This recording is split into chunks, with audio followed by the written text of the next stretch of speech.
everybody, and welcome to GenFriends. I'm your host, Sherry Hudson Passey from Carolina Girl Genealogy, and as usual, we have a fabulous panel and a great guest. And so I'm going to start by introducing our family history guy, Dan Earl. Hey, Dan. Hello. Hello, everybody. So good to have you here. We have got Laura Hedgecock from Treasure Chest of Memories. Hey, Laura. Hey. Hi, everyone. It's good to have you here too. Shelley Murphy, the family tree girl, I said it right this time, is here with us. Changed the name, right? Just in case. Oh, is here with us tonight. Hey, Shelley. Hi, good evening, everybody. So glad you're here. We have Bernice Bennett. Hi, Bernice from MI Roots. Always good to have you here. And last but not least, we've got Melissa Barker, the archive lady. Hello, hello. Glad to be here tonight. Thanks, everybody. We have a special guest, but our special guest is a friend of Laura's. So we've decided to let Laura introduce her. Great. It is my pleasure to introduce Rozlyn Kelly. Roz is an attorney. She worked with over 20 years of experience in genealogical research, focused on the African-American ancestry in Michigan, Canada, Southern Illinois, Kentucky, and Washington, D.C. She's also president of our local Farmington Genealogical Society, which puts up with people like Dan Earl and myself. So she's known for having a great amount of patience. Oh, yes. And she serves on the executive board of the Michigan Genealogical Council as well. The particular reason we invited her tonight is due to her own ancestry and to her research. She's somewhat of an expert in the Underground Railroad. And I think you'll probably segue more into that, like how your family roots got you involved and which ends of the railroad. Absolutely. So welcome, Roslyn. Yes, welcome. We would love to hear your story about how your family was involved with the railroad. Well, it's been something I've known my entire life. My grandmother was born in Dresden, Ontario, in Canada. Mm-hmm. And she told me when I was a little girl that her grandparents escaped slavery. They left Baltimore and settled in Dresden. Mm-hmm. And so I knew that. It wasn't until I was doing some research for, actually, this is on my grandmother on my father's side, but I was doing some research for my mom's side because they were planning a family reunion on her side. They've been having family reunions for, oh gosh, my entire life. But I was doing some research about over 20 years ago, and this is when the internet was just starting to pick up and genealogy information was on there, and I heard about Ancestry and I could access it from home through my library. And so I'm sitting up just researching, looking for things.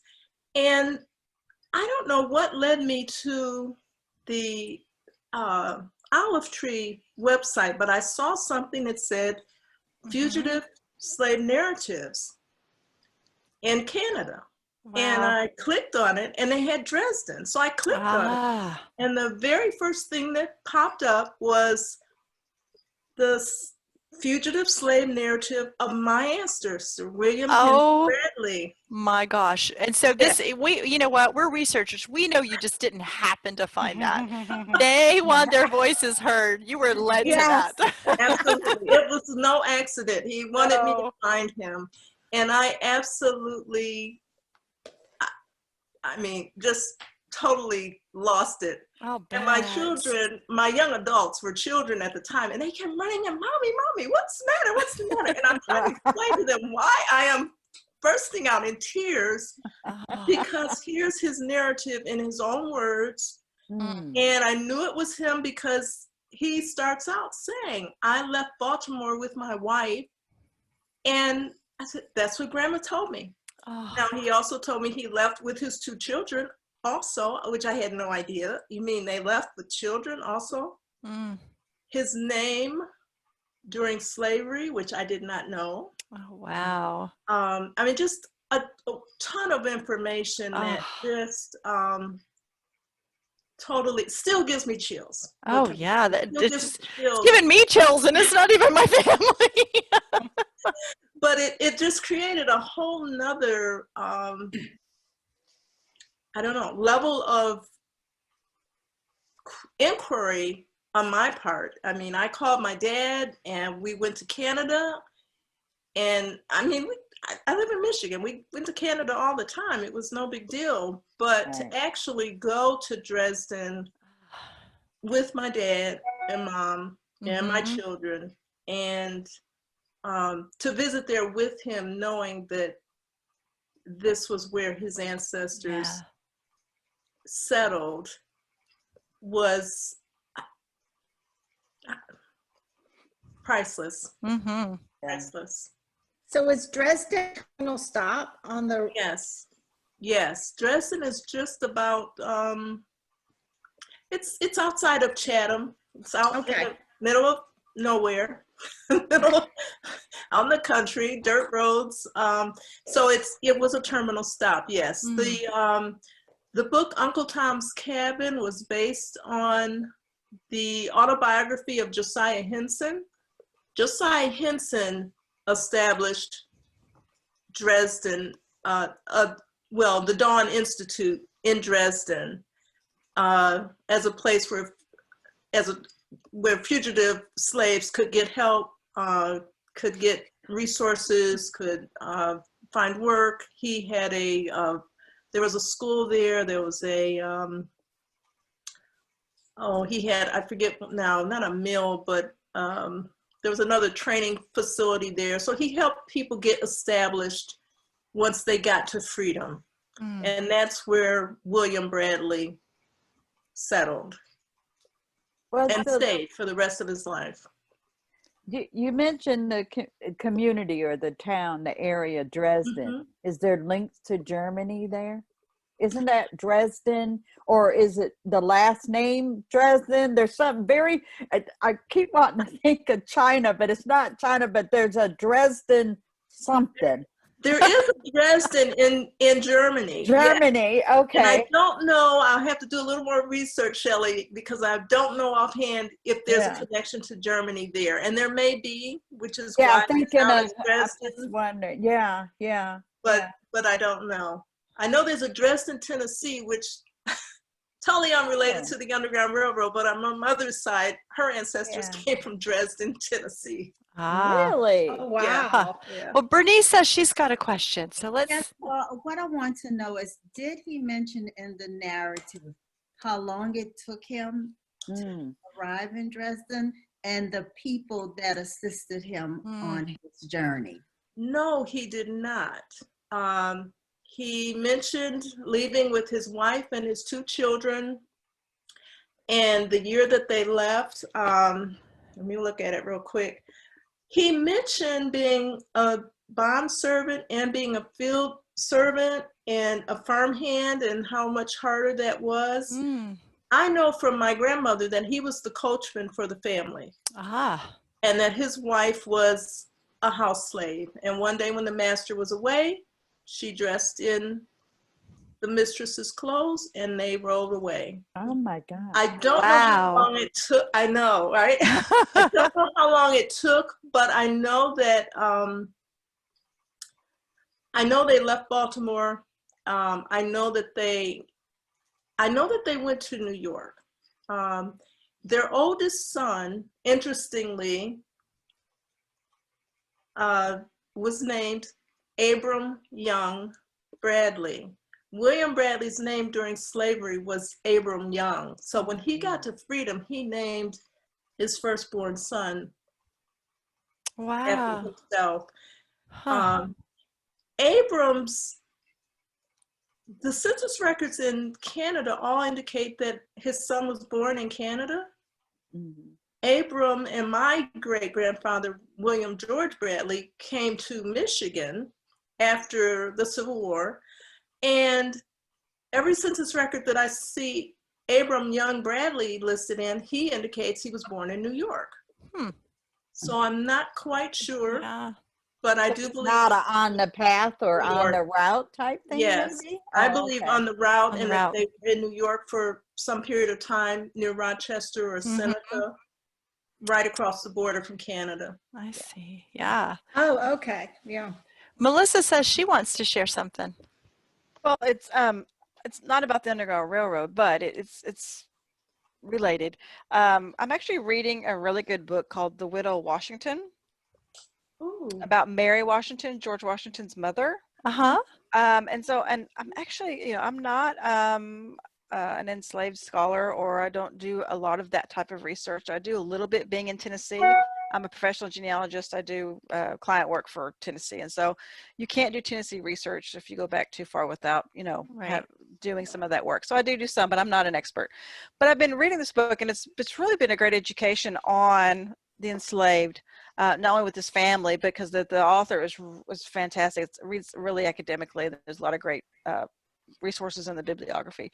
But I read this passage the other day, which I found interesting, and I just thought I'd share it since this is kind of what we're talking about. Great. If you Fabulous. don't mind. No. It says, in early 1778, Mary requested that Lund is an overseer of one of the plantations, send her Scylla, S-I-L-L-A is the name, a valuable slave at Mount Vernon. Lund wrote to George that he was reluctant to do it because Scylla was married to Cooper Jack, and they appeared to live comfortable together, which is in quotes, meaning he got that from a letter. In March, Mary wrote again to send Scylla down, but Cooper Jack wrote Lund. Her husband wrote to the overseer, cries and begs, saying he'd rather be hanged than separated. Oh, wow.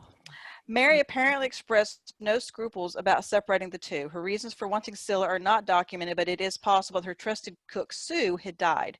Mary had confirmed her ownership in the 1749 family slave division. Sue went to Mount Vernon to coordinate Martha's arrival and would have been well along in her years by 1778. Later in the month, Scylla was still at Mount Vernon because the weather had been so bad. She and Jack were much distressed about parting. Mary's note is missing, but it seems that the cruelty of her demand was not apparent to her. Oh, well. That particular passage, there's Yeah. so much in that passage to me as a researcher. First of all, that Lund, the overseer, actually saw the connection in that couple. Mm-hmm. He's still an overseer. He's still, did Right. what he did. But to see, hey, they're close. They're a couple. They're, we don't need to separate them. Mm-hmm. And also to see, Mary and her thoughts on, and her feelings seemingly Exactly. on separating them and wanting her to come. Mm-hmm. But I just found it a very interesting passage, and I just read that the other day, so it's interesting that we're having this discussion tonight. Oh, yeah. But it's a great book if you want to Sure. read a really good And I book. always love your books because they're always marked, and she's got. Oh yeah, yeah.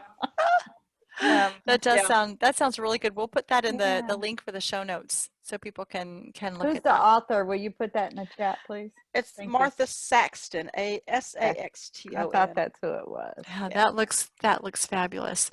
When did the Underground Railroad begin? Do we know?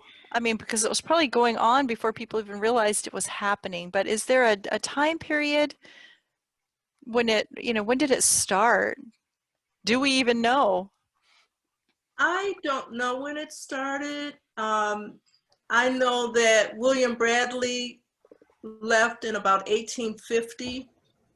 The Underground Railroad started well before that. Mhm. When you think about Harriet Tubman and when she Right. arrived in New York and then in Canada, Mhm. and I'm trying to remember the year that she arrived in Canada, but she went to St. Catharines, which is another terminal stop in the Underground Railroad. I have a cousin whose ancestors on her father's side were living in St. Catharines, and actually that's where my great-great-grandfather was born, not related to William Bradley, in 1838. I'm still trying to understand how his parents got there. Was it through the Underground Railroad? Where did they come from? I do know they came from somewhere in the States. They went to St. Right. Catharines, and Yeah. There are no real records. I guess if you see that, There's records. are there There are records that you can, Yeah. so if you see that your ancestors were in a specific place and that was a Underground Railroad stop, I guess that would be a clue to start looking to see if they came. So where would you go to do that? What records, how would you find any records? Well, there are books. Okay. You know, the slave narrative that I mentioned was Mhm. published in a book called A North Side View of Slavery by Benjamin Drew, published in 1856, I believe. And he went around Canada interviewing Negroes in different communities to get their stories and how they arrived there and what their life was like before and what their life is like now that they're in Canada. So that's one source.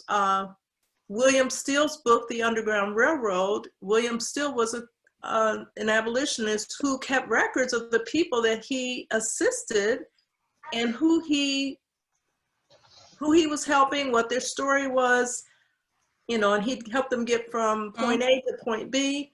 Right. So those, and letters came back to him sometimes. Yeah. To let them know, hey, the person got there safely. They arrived safely. So there is documentation there. You have to really, really look.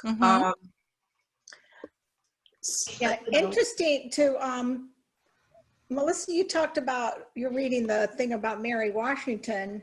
I'm just looking at Google, and there's an article by PBS that says in 1786, George Washington complained about how one of his runaway slaves was helped by a society of Quakers formed for such purposes. Right. On a judge. On a judge, yeah. Yeah. On a judge. Yeah, I've read that. Never been caught. Yeah. And she's, you know, she's only mentioned once in here. Even though It's it's supposed about, to be a movie too. yeah, there is, but she is mentioned in this book too. Huh. Yeah. So, Roz, there's a lot of information about the Underground Railroad here in Michigan. Why don't you, just because there's two of us Michiganders. Wait. Four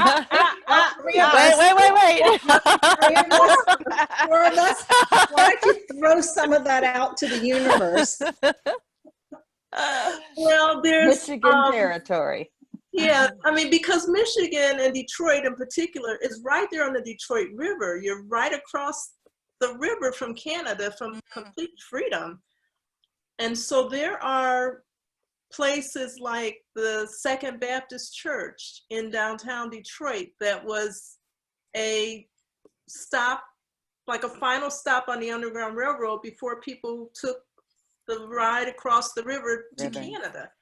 And you can actually tour. The church is still an operating church, but they have tours and a beautiful, wonderful bookstore there, but they have tours and you can actually go down the stairs and see the place where, you know, the freedom seekers would hide until it was.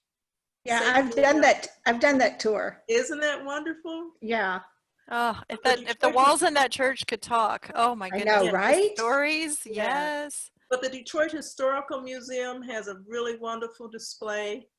The Charles H. Wright African American Museum has lots of information and a display about the Underground Railroad. So there are places in Detroit that have information, not to mention, I mean, the Detroit Main Library, the Burton Collection.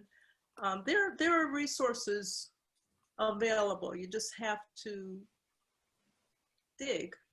The National Network to Freedom, the National Underground Railroad Network to Freedom, their whole purpose is to preserve and to document places that were stops on the Underground Railroad. And so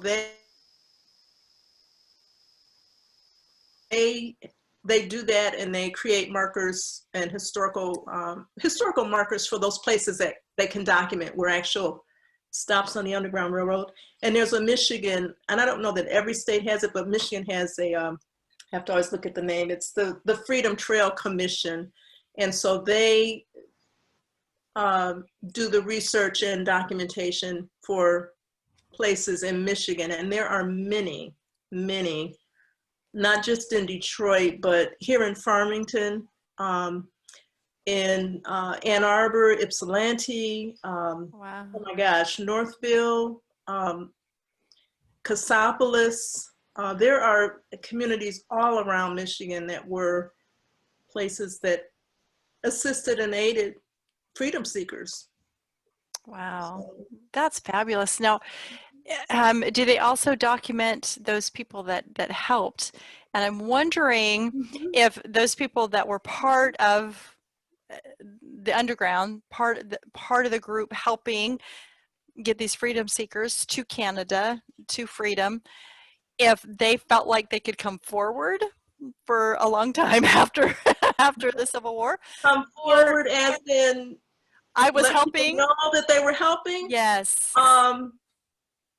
No. I was wondering if that would be, it would not be good. No, I mean after the Civil War, but the feelings were so strong that it probably ended up being family stories and not so much Family stories, right?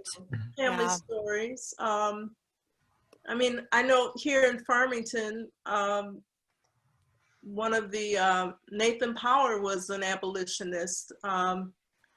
Quakers settled our community, and there were letters, there were newspaper articles, there were things. There was documentation. I don't remember. Maybe you remember, Laura, if he had a diary. I'm not sure if Nathan Power had a diary, but there is plenty of documentation around his financial support of the abolitionist movement and places in this community where freedom seekers were able to have a safe hiding place. Yeah. So, yeah. I think for a lot of us, it would be wonderful to see those stories that our ancestors were able to flee and get to freedom, and then it would be wonderful also to find out that your ancestor helped in that. Right. Especially those of us in the South that find records that we don't want to find about our ancestors. So that would be I think that'd be a remarkable thing. Well, and I think that's what the Network to Freedom does, is try to document those places, those homes where people were given shelter and aid. Right. Yes. And so it may fabulous be that, project. Yeah. The family who connected to that ancestor knew the stories or heard about it. But right. Yeah. Shelley, you had a question? I do. And I really don't know the answer, but it's based on the conversation. Was the American Indians at all helping in the Underground Railroad? Because I think of Michigan, and I think of the area where my folks are from, not talking about just Grand Rapids, where the homesteading and stuff happened in Michigan. And then I think of Cass County, Michigan, which has a lot of history. Yes. A lot of all kind of history going on there. And I mean, if you want to study a county and find all the stuff between, slaves, freedom seekers, Native Americans, it happened in Cass County. And then go find historical novels. And a couple of them are referencing, because she lives in Michigan. This is an author, Beverly Jenkins, and she writes historical romance. And Cass County's right there. And I didn't know the connection until I started reading them. And Angela Watton-Raji did some genealogy for her. And I thought, I know this woman. I know this area. I know all of this. Wait a minute, mama, look at these books. So anyway, but I don't hear a lot about what was contributed by the American Indians, because I think that's another story that probably needs to come out about the American Indians and their assistance also. Because in the South and going through all of that, we know they're enslavers, they're this and other. But up there in Michigan and this, Underground Railroad, I just wonder if there's any documentation or something? That is a really interesting question, because when you think about Michigan, and even I think of like New York and Yes, I mean, the there were Indians, yes. large Native American settlements here, Yeah. right, you know, in this area. I do not know personally about that, but that would be an interesting area to. It's a great project research. if they're looking for a project. Yeah, that is a great project. Yeah. Absolutely. Absolutely. Dan, you had a comment. Yes. Yeah, so we've been talking about Cass County. My ancestors were conductors in Cass County, the East, Awesome. the Bonines, and that whole group that were involved in the Kentucky raid in 1847. So Wow. Awesome. That's amazing. What a great thing to be able to find. I love that. How did you discover that? Was it family story, or did you stumble upon a document, or? yeah, so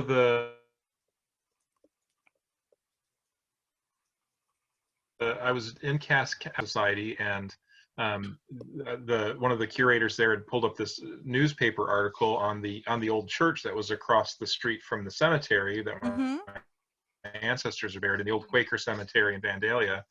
And it had mentioned like, oh, a number of the members of the congregation were active abolitionists, and a few were conductors on the Underground Railroad. And then it listed them by name, including like my ancestors and the people that their families married into. There's a group of about 5 or 6 families that were involved not only in the Underground Railroad, but in the Kentucky raid in 1847, when a group of Kentucky slave catchers came up to try to pull some freedom seekers back into enslavement, and they stood up and said, no, you're not taking these people. And so one of the greatest lines in one of the accounts was about one of my ancestors who came to the party armed. So they were Quakers, so they were also not real big fans of violence, but he came armed, and it described him as marginally Quaker. Because he had the gun. He was out drinking with his friends and brought some guns to the party, and described him as marginally Quaker. So wow, what a fun thing to find. Yeah. That's one of them stories that gets handed down to the kids. Yes. Oh yeah, yeah. They become very popular in school when the kids are learning about the Underground Railroad. So, Laura, you had another question? Yeah, Roz, I may have dreamed this, but I'm thinking you probably did. No, I'm just kidding. You told me at one point that you had ancestors that were fugitive or freedom seekers, but they never made it to a terminal stop. Am I dreaming that? Yeah. Okay. Correct that. I love it. That's true. I didn't know about it. Okay. Everybody made it. I know that my ancestors made it to freedom. I mean, were there others who didn't? I don't know. Yeah. I don't know. But I wonder about that, because even, for instance, with William Bradley, it's like, oh,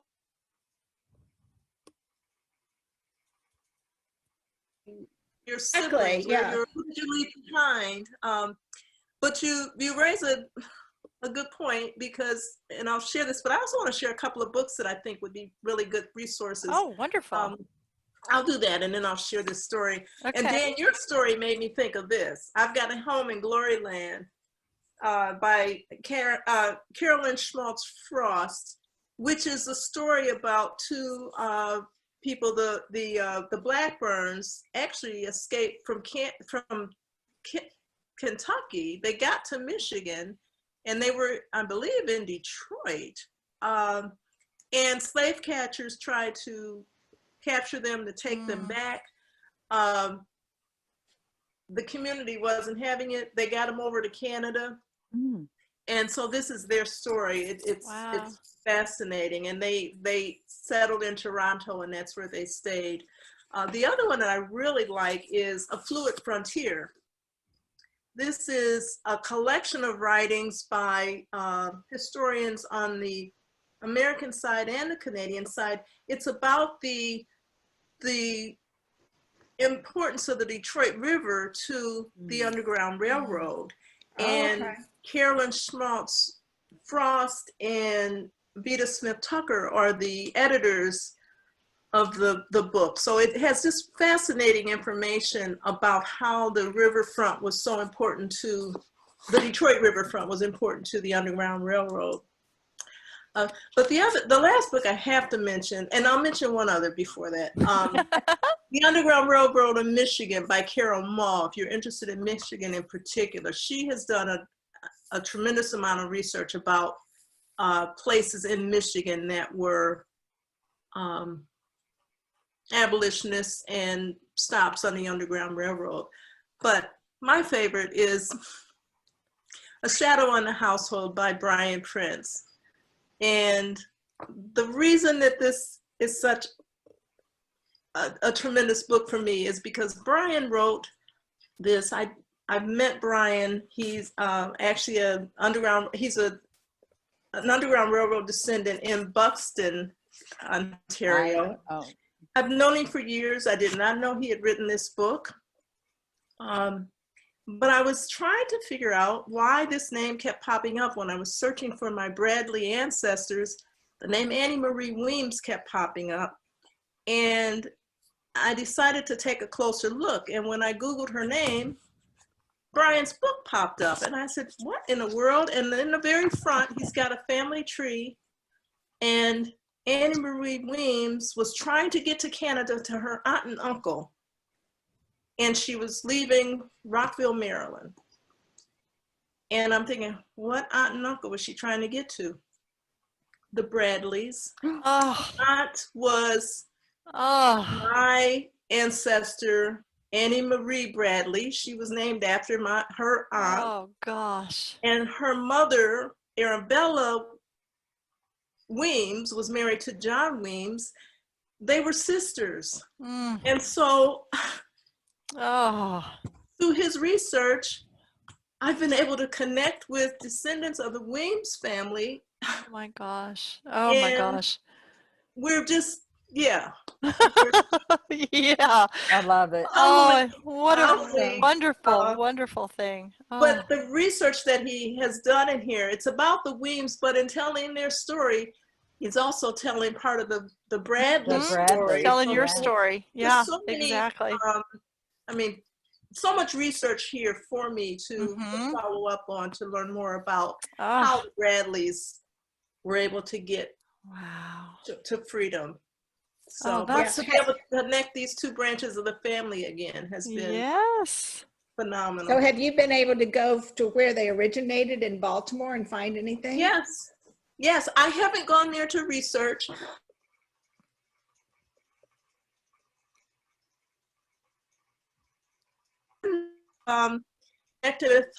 Was actually on, if you saw the film that Ancestry put together, Railroad Ties, that story was about, in the church and about everything. the Weems family.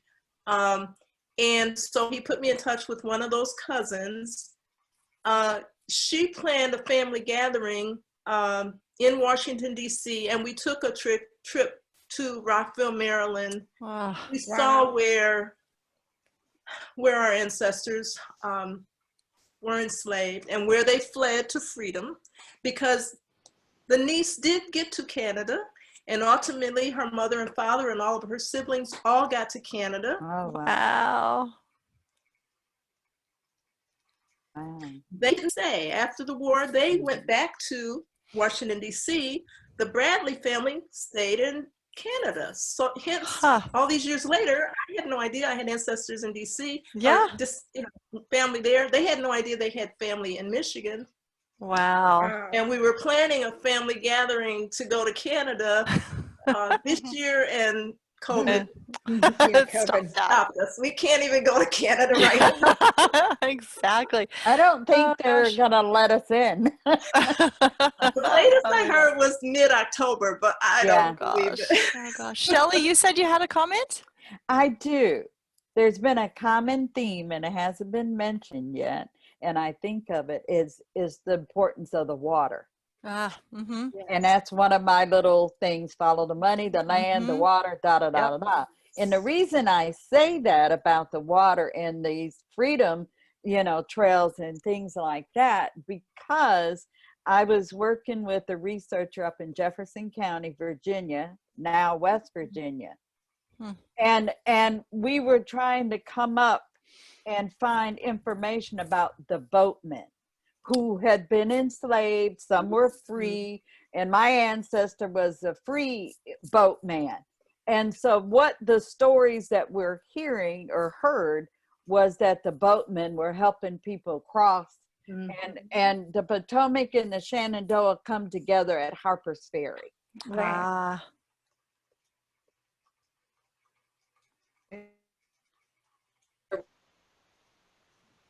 Springs areas and all that kind of stuff. And so the boatmen, for the people, we have accounts of 2 people where the boatmen, you know, they were, I guess, under the raft, the boat, whatever, and got them across, and they're coming in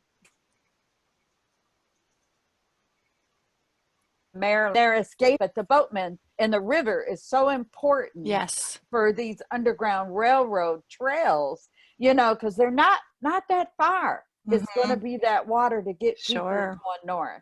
And so I thought, you know, and I was hearing it tonight too. And it's like, very okay, important. you need to pick that back up, Shelley. Well, You and know, Shelley, the same thing with the Ohio River crossing over from Kentucky to Cincinnati. Mhm. If they Yes. could get across that Ohio River, Yes. they could get to freedom Yes. in Ohio. Mhm. Yes. So, Wow. It's interesting because I haven't touched that in a while, but you mentioned the river. Detroit. Melissa, you were gonna. I'm sorry, Shelley. Melissa, you were gonna say something. I was gonna echo what Shelley said.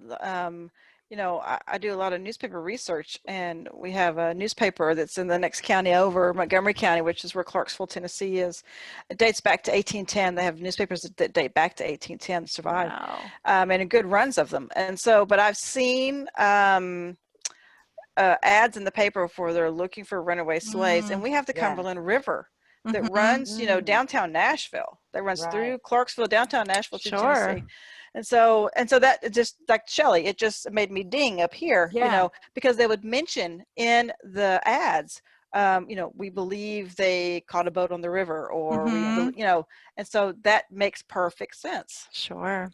Sure. well, Dan, you wanted to. Oh, I'm sorry. Go ahead. Go ahead, Roslyn. even with ads, sometimes you'll see an ad that says, I believe they went here because their father lives there or their mother lives there. So, you know, even though they weren't able to legally have these family connections, often it was known that they did have Sure. these family Sure. connections, and Interesting. where those family members were located. Mm-hmm. That's really interesting. Dan, you had a question that you wanted to ask?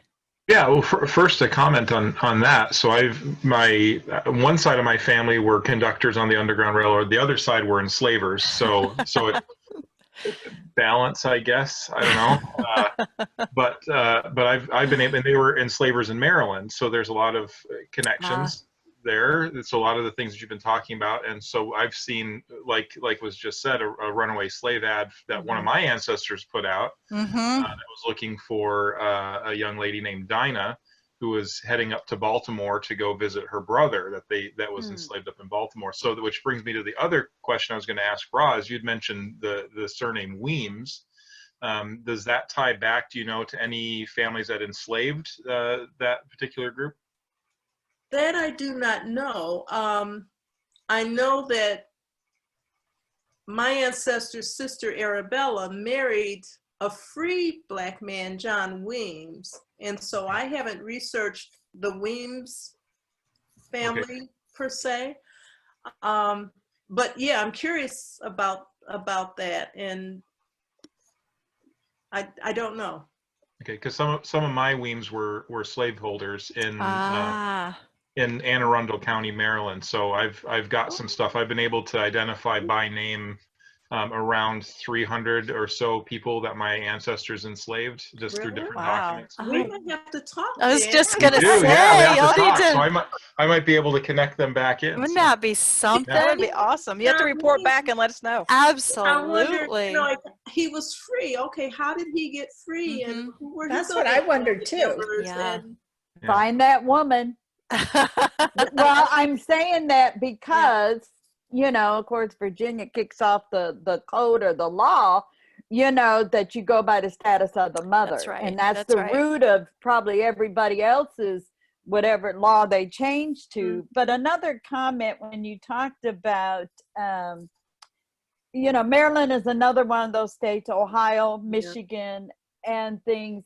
And I just don't know if there is enough of the stories or the research that's actually done, because there's so many people that still have the myth that there was no slavery in the North. Yes. And for one thing. And the other thing is, and I think it might have been Bernice, one of her presentations, or something, she does a presentation on slave ads, and well, it's at Maggie, I'm sorry. Yes. But yes. see, I get to see the Yes, it was fabulous. I got to see it. It was fabulous. Yeah, but knowing a lot of times, you know, well, according to Family Search, only about 15% of the enslaved took on the slaveholder's name, number one. And that's one of those myths, you know, but it's one of the first things we think of in research is to get that out of the way, is to see if they, you know, if any descendants or whatever took the slaveholder's name. But the other thing from the ads and things like that, because right after freedom, that's what they were doing. Formerly enslaved people put out ads too, looking for family. And a lot of times the new names they took could have been a previous slave owner of mama, or where the kids got sold, or something like that. And I just remember something either in your syllabus, Bernice, or whatever it was, but not, you know, just to think there's different ways that people took on their names once they became free. And typically they're looking for their family or their children, and, you know, spend basically the rest of their lives doing that. But again, we really don't know. I don't think there's one way of saying how folks got their name.